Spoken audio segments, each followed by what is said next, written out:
Hi guys! Welcome back to my channel. Mamaya tatawagin kita muna. Hello guys! Welcome back sa aking channel. Today, ang gagawin natin is meron akong guest ngayon at tuturuan ko siyang gumamit ng concealer, kung paano mag-apply, paano humanap ng tamang shade. First time ko tong gagawin guys. Feeling ko mas magiging educational siya para sa inyo kasi meron akong ibang model. Without further ado, ipakilala na natin ang aking guest, ang reyna ng mga pugo, Sarina! Upo ka na dito. Welcome back to my future channel.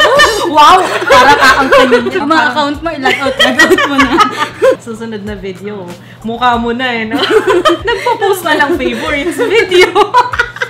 Nag-upload lang ganun. Nakakaloka. Ang baba mo. Hindi, mamaya magpapalit kami ng pwesto kasi siya yung may make-upan ko. So, siya yung dapat na nandito.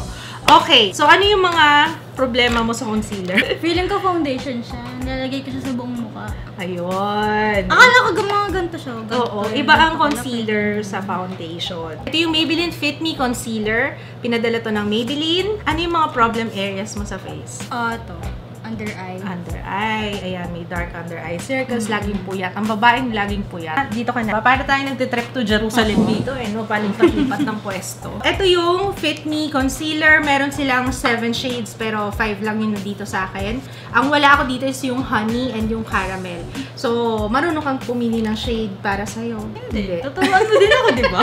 Okay. Kaya nga ako nandito, di ba? Hindi ko gustong tabil ng dila nito. Ng babaeng to, no? Ano ba? Kaya yung hair mo. Minsan dito. Ano yung dito? Lipstick lang. Hindi. Okay rin naman dyan. Kung alam mo na talaga yung shade mo, mas makakatulong kung dito tayo maglalagay sa jaw. Unahin muna natin yung fair. Ayan yung fair. Parang fair ka. Ang puti. Hindi kasi ang concealer, kailangan 2 shades lighter than your skin tone. So, ayun na nga po mga kaibigan. Ito na yung part na hindi ko pala na-on yung mic. Mas maganda talaga sa jaw maglagay kasi para nakikita niyo yung tamang shade.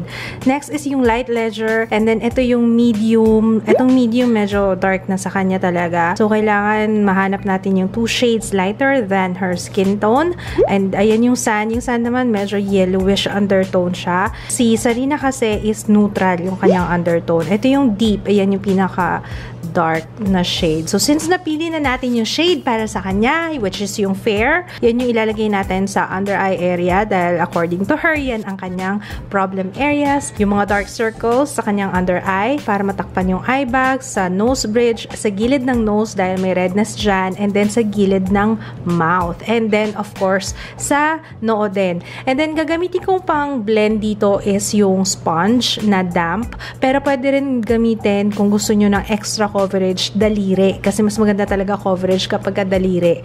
But, if you want, kasi mas mabilis, kunwari, kailangan nyo na mas mabilis, pang go-to, pang araw-araw, sponge is mas okay. For spot concealing, ayan, maglalagay tayo dun sa mga areas na may pimple. Iko-concentrate natin dyan, and then i-blend out natin using a damp sponge. Pero kung gusto nyo talaga ng coverage, daliri lang is enough na. Mas makukuha mo talaga yung coverage pag daliri lang yung ginamit nating pang blend out. Once ma-blend out na natin yung concealer, iset natin siya with powder, lalo na kung meron kang oily skin, para hindi mag-move yung concealer and mas mapatagal siya.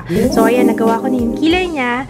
This is another use nitong concealer is pwede natin siyang gamitin as eyeshadow primer or eyeshadow base para mas mag-pop yung color ng eyeshadow na ilalagay natin para mas mapatagal yung eyeshadow, hindi siya mag-crease kaagad. So, ito yung ginamit ko na eyeshadow palette, yung Gigi Hadid in Cool. So, ayan, makikita nyo na talagang nag-pop yung kulay. Kasi kapag diniretso natin sa skin, mabilis matanggal yung eyeshadow para mas matagal siya sa eyelids natin at the same time, makita talaga yung colors.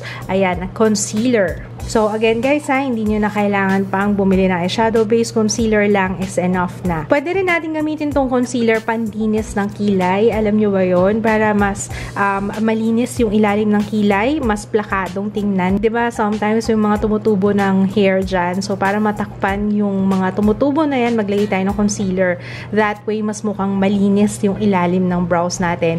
Magpa-pop din ngayon yung brow bone. Another use ng concealer is pwede siyang gamitin panglinis ng lagpas sa eyeliner. Kunwari, masyadong mataba yung wing na nagawa natin, pwede natin siyang bawasan. Maglalagay lang tayo ng konting-konting concealer and then kukuha tayo ng brush. So, ayan, malinis na. Naayos natin ng maayos. Naayos na maayos. So, ayan, naayos na natin yung kanyang winged liner, diba? Next is sa lips. Ito yung last na use ng concealer na mai-share ko sa inyo.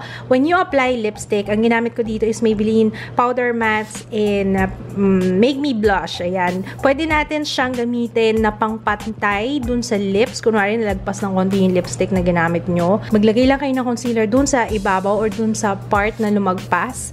And then, pwede na natin siyang panglinis. This is especially helpful, lalo na kung pula yung lipstick nyo. Grabe, nakaka-bad trip! Ayan. Kasi akala ko, naka-on yung mic. Kasi hindi ko nakikita. Nandito ko sa side na to eh. Sayang. Sana na-enjoy nyo pa rin tong video na to, guys. Okay, so balik tayo dun sa concealer. Marami ka naman ba natutunan? Ayan ha. Hindi ko siya gagawin liquid foundation. Okay, so alam mo na kung paano. Yes, mas maganda talaga siya. Iko-concentrate mo doon sa mga areas na nangangailangan talaga ng concealer and then saka mo siya i-blend out. Yung dito, di ba naglalagay naman talaga tayo ng bronzer dyan, ng contour para magkaroon ng dimension yung face. So, mas maganda yung from here, mas concentrated siya dito and then saka mo siya i-blend palabas. So, ano yung pinaka nagustuhan mo dito? Gusto ko yung natakpan yung mga pimple marks, dark spots, tsaka eye bags. Yun, true. Isipin mo, hindi ka pa nag-foundation yan. Concealer lang yan, guys, ha? Concealer and powder. So, nagustuhan mo naman. No? Ganda, no? Okay. So, ang Maybelline Fit Me, guys, available na siya sa lahat ng Maybelline counters. If you're interested in trying them out, pwede mo rin siyang gawing full coverage, ha? Take note. Ano mo lang, layer. Lalagyan mo another layer. Magdadagdag ka ng isa pang layer kung gusto mo talaga ng full coverage. Pero, ang technique lang, guys, is gamitin nyo daliri pag gusto mo ng full coverage kasi mas makukuha mo talaga yung full coverage kapag kadaliri. Kapag sponge kasi, na-absorb ng sponge yung concealer. Dali rin siyang i-blend, tama? Hindi ka mahihirapan. So, ito para sa'yo na to. Congratulations. Thank you. Ito na ang koron. Ang presyo nito is 249 pesos lamang. Abang-abang na lang kayo sa sale ng Maybelline kasi lagi silang naka-sale. So, ayun lang. Maraming salamat sa panonood. Sana nakatulong tong video na to. Marami kayong natutunan. Lalong-lalo na sa mga beginner na mag-concealer, ganyan-ganyan. Walang alam kung paano siya gamitin. Kagaya ko.